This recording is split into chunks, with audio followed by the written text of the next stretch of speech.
by setting the right expectations, we can also elicit that empathic feedback from the customer.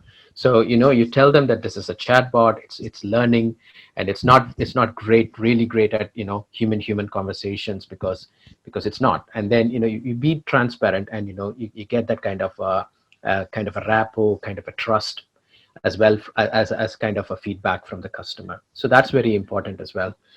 Hello and welcome to a whole new episode of Engati CX. I'm your host Shweta, and today we have a technology expert with us on the show. But before I introduce you to our guest, allow me to introduce you to the magic of Engati. Engati is the world's leading multilingual, no-code digital CX platform available across 14 channels with 45,000 solutions created across 187 countries in every domain and use case. Engati has also been recognized as a top platform by INC.com, TechWorld, CIO, and many others.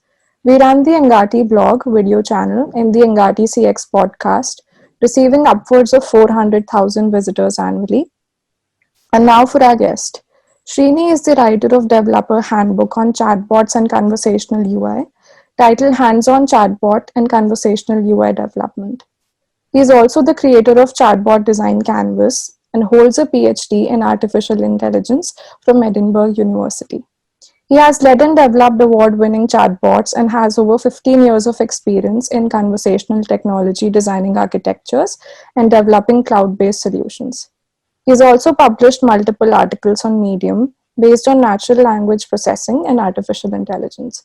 Welcome, Srini, and we're glad to have you with us today. Thanks, Shweta. Nice to be here. But before we dive into our interview with Srini, do not forget to subscribe to Engati and tap the bell icon to get access to exclusive content from thought leaders from around the globe. So let's start with the questions now. Sure. Yeah. So the first one is, how can small and medium-sized organizations start incorporating intelligent virtual assistants and conversational AI? And what do you think is preventing them from doing the same? Yeah, so that's a really good question. So the whole conversational AI chatbot space is very new, and it's very kind of untested as well. But at the same time, it's very exciting to be in that space, because they are providing automated solutions to our conversational needs. So businesses and customers, they speak a lot. So everywhere there is human conversation, there is scope for conversational AI as well. So it's really an exciting place to be. And the way I'd suggest them to start is to kind of start tactically, like test the waters a little bit in the first place. See if your customers like having a chat with chatbots and conversational AI solutions for any part of the conversation, like and then move into a strategic space, like so find out so how to expand that conversations, the number of conversations, the kind of conversations you can expand into different customer segments and so on. So obviously, so start small, start tactically, and then move into a bigger strategic solution. So you could look at it from a number of angles, actually. So businesses can have a number of different kinds of conversations. You can start with marketing, you can have sales conversations with customers, you can have service conversations, transaction based conversations, and also finally support conversations. So where do you want to start? That's up to you, really. So you need to figure out where the traffic is, and then which part of these conversations can you automate. And you have to keep in mind that chatbots and conversational AI are not so advanced right now, so they are beginning to the kind of beginning to take the automation space, but there is so much to explore. So keeping that in mind, so figure out, like what's the high volume calls that are low complex, and then which can be automated, and then you kind of test the waters there. And then you move into a strategic solution where you can try and bring all sorts of customer segments, all sorts of channels, all sorts of conversations together in one big solution. Yeah. Yeah, what happens is sometimes the chatbots might sound very robotic, and like the actual aim should be that they shouldn't sound robotic, and there should be a seamless conversation happening between both of the parties. Like the other person should not be able to actually guess that they're conversing with the robot, and that's how seamless it should be. So how can we prevent our chatbots from sounding so robotic? Is there anything that we can do to, improve the efficiency in that way?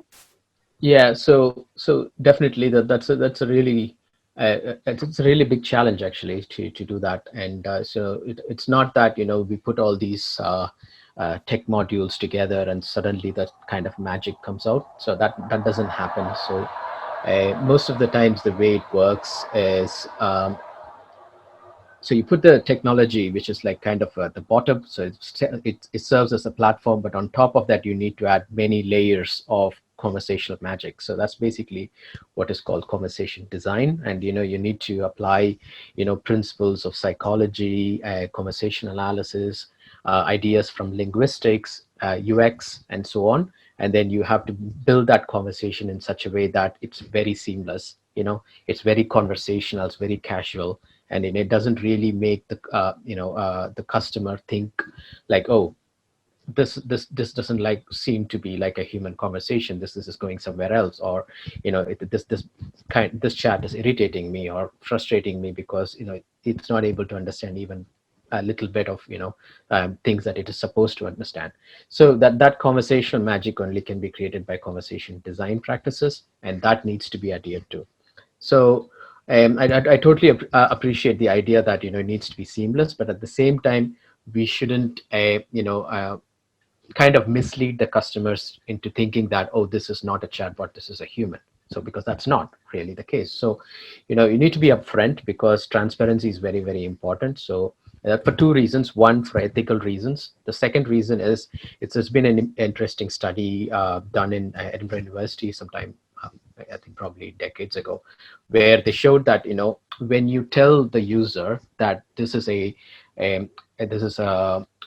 system that's not very advanced, and there was another control group where they said like, okay, this is a system that's really, really advanced, and both of them had a chat with the customer or the user, and they were very forgiving to the system that they told that it's not very advanced. So by setting the right expectations, we can also elicit that empathic feedback from the customer. So you tell them that this is a chatbot, it's learning, and it's not great, really great at human conversations, because it's not. And then you be transparent, and you get that kind of a rapport, kind of a trust as well, as kind of a feedback from the customer. So that's very important as well. So the way I see it, we do need to build this kind of an experience. So I would like to call it a conversational singularity. Basically, what that means is it's a flow state that between two partners, they just forget about their differences. They work together as a team. They trust each other. They're equally motivated. They find common ground. They are able to identify their goals, like at the end of the conversation, what should we have achieved, right? So they're able to identify that, they're able to negotiate if they disagree, and they're able to take that conversation forward in such a way that even if that conversation derails for a little bit, they're able to bring it back on track, right? And everything happens very seamlessly, so that they are in the zone, like they're in that flow state, and they're able to happily finish that conversation, achieve their goals. So that I call that conversational singularity, and I kind of trying to develop that concept. But it's what it basically is like. It's like a really far-fetched goal that we can all work towards as like AI designers, to to actually take the conversational AI in that direction. So it's really just giving us the directions. I'm not really sure if we will get to that state or not, but it gives us a direction to walk in. Okay, so have you ever come across such a bot that you found so seamless that you weren't able to distinguish whether it was an actual human interacting with you or it was a bot or something of that sort? Have you come across something of that sort? So if I was a regular person, I could have answered that question quite easily. But Yeah. because I work in conversational AI, it's like every time I see a bot that works nicely, I try to uh, you know It's experiment with easier it for and you break to it. And distinguish. yeah, I've enjoyed some bots are really good, like in terms of providing that conversational experience. Especially when they are very casual, like they keep it snappy, like they're not very formal and they don't like talk reams and reams of text. They give you the time, they allow you to take control. Sharing control is very, very important. So you need to take your turns, obviously. And chatbots obviously they should try and be in charge of the conversation as much as possible. But at the same time, they should not either you do this or not. So my way or highway, that kind of approach you should not take. It should be like, okay, try this. If not, you can take a lead on the conversation and I'll try to follow up. So it should be like give and take. It should be like a tango. It's like a dance, really. So the way two people dance together, that's how the conversation should be. So it needs to, there should be taking sharing control. They should be able to figure out a way forward as quickly as possible. It should be very, very graceful in failure. So why is it failing? It should be able to know that, and it should be able to say that, okay, this is failing for this reason. What do you propose we do, right? So if for example, we are talking, and if the Zoom fails, we know what to do, right? So that we can immediately figure out like, oh, let's connect again, or let's try another channel or something like that. So that kind of meta conversation it should be able to have, and for that it needs to first understand what's going on. So something goes wrong, it should be able to say that, and then it figure out another way. Okay, awesome. So the next question is, what are the models of conversational AI, and how can chatbots and virtual assistants understand and manage NLP, like natural language conversations? How can they understand and manage them? Yeah, so I recently wrote an article about it. Basically what I thought like was like what's coming in the future, especially in functional terms, really. So basically what I was trying to say there is, um, so we are at the moment what we're looking at in conversational AI space, like with lots of vendors providing solutions as well, is two types of conversations. One is a simple FAQ type conversations. So you ask a question, so it tries to understand what you're asking, and then it tries to respond as well. So these responses are pre-scripted. So either it might be a kind of a one-shot answer, like you ask a question, it gives you an answer, and that's it. And it probably it'll say like how can I help you. So that's one shot, and sometimes it can be multiple turns. So you ask a question, it'll ask you a number of additional questions. It tries to understand what the parameters of the problem are, and then it provides you with a response. Again, that response is also pre-scripted, right? So this is kind of like an FAQ type conversation. The second type of conversation we are having is like form filling conversations, where it basically looks like someone's pulled out a form and is trying to fill that form, and just so they can fill the form, they're asking questions. So you can look at like questions like ordering a pizza, for instance, like okay, you want a pizza, what topping do you want, what side do you want, what drink do you want, and so on. So it's like filling in a form, like a waiter might do this, right? And once you've done that, it's either going to put that information in a database, or it is going to fetch more information from database based on the search criteria that you've given it. So these are two types of conversations that are really popular at the moment, and we have the kind of a software that will allow us to do this kind of conversation as well. But what I'm thinking that we can get in the future, which is like at the moment, like there's a lot of academic research going on at the moment on these kinds of things. It's like open domain question answering. Like, so you ask a question, and it is able to answer that question from lots and lots of documents where that answer might be found. Okay, so it could be like a big repository of text documents containing news from last 10 years. It could be a lot of information about your business and its products. It could be anything, like, it's just a big text document, and you'll be able to find the answer in that document, but you need that intelligence to do it. How are you going to do that, and how are you going to have a conversation based on that, right? So that's open QA, open domain question answering systems. So that's one of the models that I think it's coming, like it's really, I mean, there are several models of that. It's already available, but it's not like they're able to manage a conversation around it. So it's like, okay, here is your answer and that's it, but here is your answer, what else do you want?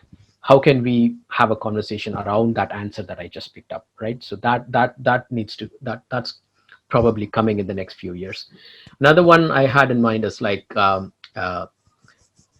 being able to query a database without having to prescript the whole conversation, which is what we're doing in form filling. But in this case, it will be like, you ask it a question, it will directly translate that into a query language, query the database, come up with a response, and you can still have a conversation going around that set of answers. So that would be like, so that will open up a number of different possibilities. Like, you don't have to pre-script the conversation, but you can have lots of conversations around that data that you have. Okay, so you just have like, say, a database of say train information, and you can have so much conversations around it. But at the moment, because we are pre-scripting it, it's very much limited at the moment. So that space can explode if, if it can be automated. And then the third one that I think it's coming, is the ability to plan a conversation and optimize it as well. So planning a conversation will be like, you look at conversation in terms of blocks, like Lego blocks, and you can put them all together to form a nice conversation, based on some assumptions, of course. But it's about planning this whole conversation, keeping a goal in mind. Okay, so if I want to get from here to here, what are the steps in that conversation that I need to create and execute and have my conversation partner involved? So once you have a plan, how do you optimize it, right? So if you're having the same conversation over and over with 100 people, how do you optimize it so that you can remove the unnecessary steps along the way? So using AI planning and reinforcement learning and those kinds of technologies, you can make that possible as well. So these are things that are not in mainstream at the moment, but I think they are coming. And once they are here, then we'll have a lot of different kinds of conversations, and we'll really find the use in automating conversation using conversational AI. So those are the 5 models I've got. Okay, all right. So, what do you think are the challenges involved with this, and how do you think we're evolving, and where are we headed to when it comes to conversational AI and chatbots? I think we have seen it evolve from a very rudimentary state to where we are now, and I think we're still like, not there yet. So we're still a long way to go. So the way NLP has evolved, especially like in general, like not just conversational AI, so that we've evolved from rule-based NLP systems into statistical systems for a while, and then we kind of achieved a plateau there, and we were like stuck there for a while. But now there's the latest developments in deep learning has kind of propelled us again into neural models, right? So now, so from rule-based models, we moved into statistical models, which were like look at the corpus, loads and loads of text, and identify the statistical patterns in them. And then now we moved from that into neural models, where we are able to make those connection between words and stuff like that based on tensors and neural networks and so on. So which is very, very interesting. So you're not able to even see like what's in its mind. So it's all numbers and it's all weights, and but they're learning a lot. They're learning amazing concepts and stuff. So at the moment they are mostly words, but I think we'll probably get into a space where we'll have conceptual understanding by bringing words and images together as well. And so when we are able to do that, we'll be able to have really good conversations that are grounded, like they really get the concept of what they're talking about. Okay, so even that will be far removed from what how humans understand it, but it'll be much better than where we are right now.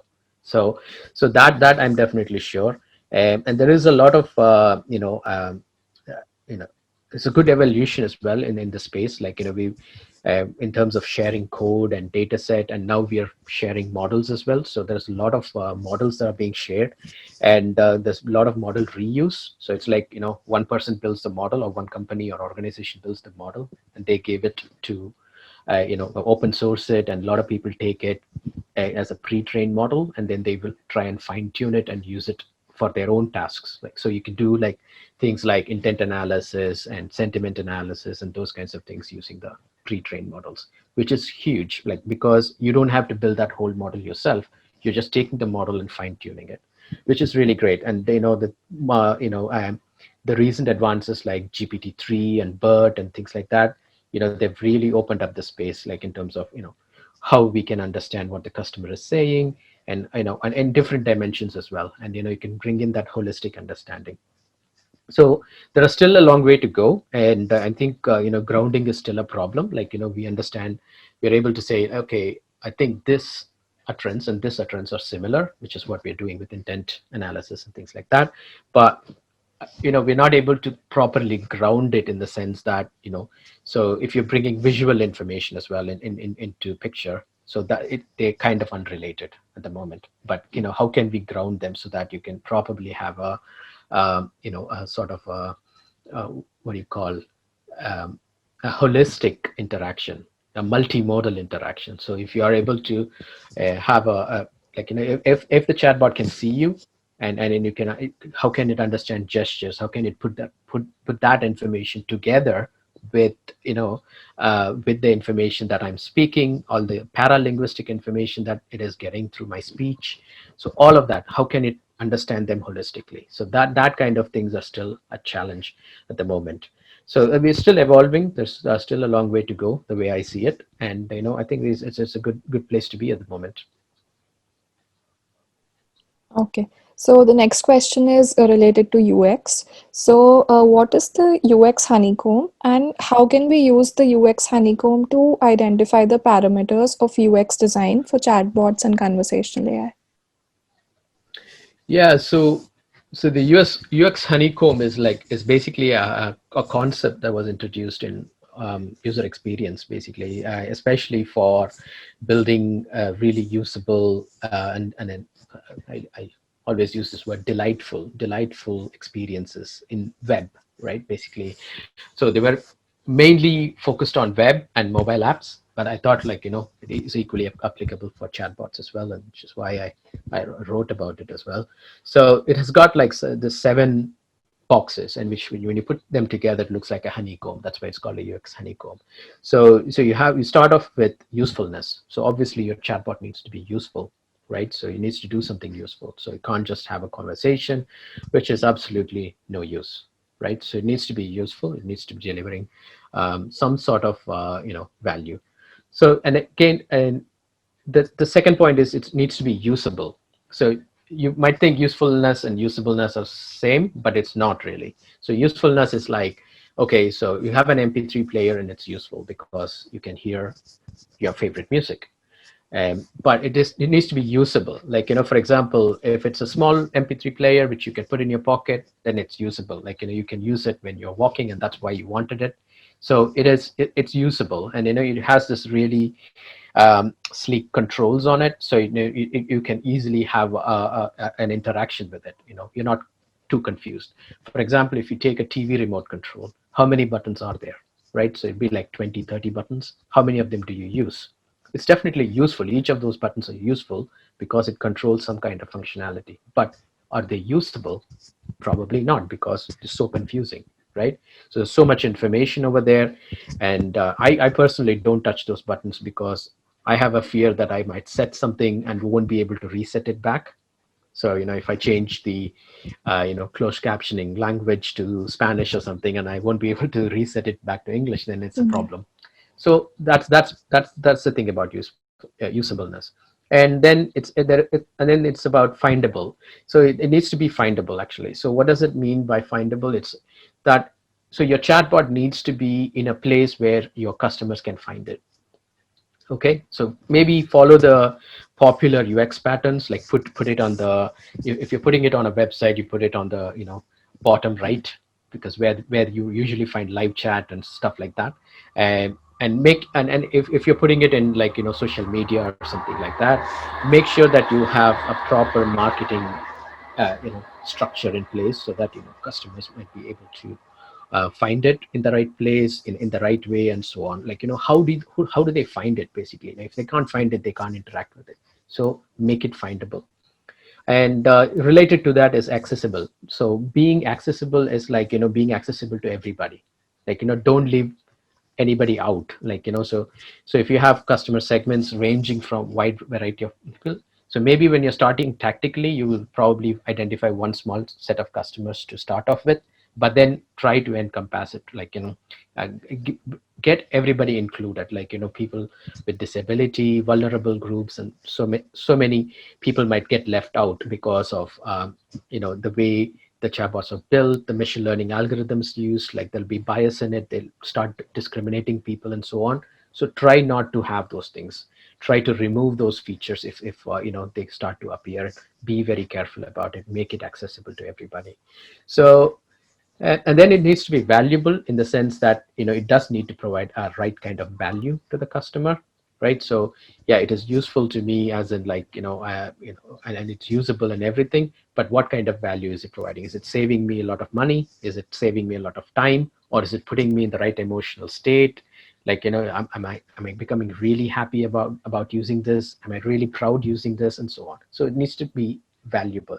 And related to this is desirable, which means you need to provide an experience that the customer needs to come back for, right? So you're providing an experience in such a way that it's memorable, so they are proud to use it, and they will come back to it. So if you have the same situation, same kind of need, and there are multiple other solutions, they need to come back to your chatbot. Why? Because it gave you that kind of a desirable experience last time, and countless other times they've interacted with it, so they come back to you for more. And finally, there is this other thing called credibility. So you need to build that credibility with the customers as well. So it needs to be trustable, it needs to be authentic. So whatever it says, it needs to be true in the first place. So you can't just make things up. If it's not 100% confident, it should qualify it. So this is all like part of conversation design, really. Like, so how you put the information in front of the customer, make sure it's credible, make sure it's authentic and trustable. And once you have that, all of these seven factors, they kind of work with each other, and it creates this really good experience for the customer. So that's what this UX honeycomb is all about. Okay. And is there anything else that you'd like to convey to our viewers, and any other sound bites that you'd like to leave them with? I think we kind of covered it all, and I mean, we are in a really good place in conversational AI. So there's a lot of interesting developments happening, like, especially in the last 3 4 years. There's a lot of things happening in the natural language processing space, in research. Like, a lot of the big companies are involved, and they are coming up with like bigger and better models, which we can kind of leverage in conversational AI as well. And we need to start building holistic solutions. We need to understand the customer a bit more. So it's so at the moment we are looking at what is the customer saying, so what is the intent, right? So that's the kind of the basic model we have across all the vendors. So we need to look beyond intents, is what I'm saying. Like, we need to look at, like, what is the emotional state? Is there a grounding, which means, like, are we on the same page in the conversation? Do we understand each other? you know so try a little bit personalization as well, like, understand the customer a little bit more, adapt to the customer, and understand a little bit more than what the customer is saying. What are their goals? What are their constraints? Maybe we can have a chat with them about that. And once we have a good user model, then you try to adapt the conversation using conversational design principles and so on. And that will kind of and develop this conversational singularity experience, where we put both the customer and the chatbot in a flow state, and we can have that kind of seamless experience. With respect to a small businesses starting off, I'd say, like, you could use the tools like conversational design canvas, where it gives you like a kind of a bird's eye view of what you're getting into. So what kind of questions do you need to ask, like, starting from value proposition to understanding the customer segment, to what kind of conversations do you want to develop, what kind of personality you want to have for the chatbot, which is another big thing. What kind of relationship do you want between the customer and your chatbot, right? So is it kind of a one-time relationship, or you want a long-term relationship, and so on and so forth. So, and then it goes into the deployment angles and marketing angles as well. So it gives you a good bird's eye view. So it's like, a tool that you can use to start off with, like, maybe an hour with the team would give you like so much insight into like, what do you want to achieve with your chatbot. So once you have that, then you can start developing on top of that. So yeah, there are so many different uh, ways you can develop. So obviously the technology is developing on one side, and then the design principles are developing on the other side as well. So bring them both together, like, so in my opinion, building a chatbot is like building a dynamic fictional character, right? So like Harry Potter or Jack Sparrow or something like that, like, a character you're bringing alive, right? And then it needs to be dynamic as well. It's not like prescripted in any way, like, it's not going to say the same things over and over again. It needs to adapt to that particular person it is talking to. So if you want to bring Jack Sparrow alive, so what will happen, right? So you need or Yoda, for instance. So how would that be like? So you need that personality, you need that knowledge and everything, but it needs to adapt to that person who it's talking to. Yeah, so So it should have a personality of its own as well. yeah, definitely. So that's becoming a big question at the moment, right? So everyone's like, does chatbots need a personality or not? And I think the answer is yes, because we're looking at long-term interaction here. So your chatbot could become the face of your business. So it's going to be a long-term loyalty factor as well involved in it. So there's be a long-term conversation, like, they're going to come back for more, and you need to have a personality, and it needs to consistently show, and it needs to be consistent with the brand image and everything, but also between conversations it needs to consistently show that personality as well. So it'll be like a casual, and so the brands can decide that, but it needs to be like, the very friendly attitude that you want to show to the customer, saying that, like, oh, if I go back to the chatbot, I'll get that job done, right? So that kind of relationship it needs to create, and to build that kind of trust, you need a personality to kind of build that on top of. So that's basically it. So I think I am probably we covered a lot, but yeah, it's really exciting to be in this space, and I'm hoping that most of you are too, and Yeah. so exciting to see how things develop actually. Yeah, thank you. Thank you so much. That was really insightful, and I'm hopeful that everyone would really enjoy this interview. Thank you. Thanks for having me. Thank you. And we'll be back with a new episode with a brand new expert. So stay tuned and we'll see you around the next time. Thank you. Thanks, Srini. Thank you.